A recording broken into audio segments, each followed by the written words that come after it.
Hey everyone, welcome back to another video from Tech for Gamers.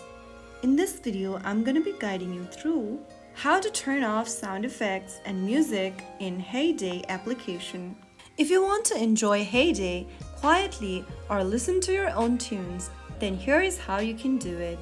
First of all, open up your Hey Day game on your mobile device and then from the home page, tap on the menu button at the top left corner. In the pop-up, click on Settings. After you open up the Settings menu, you will see Music and Sounds option. Tap on both of them.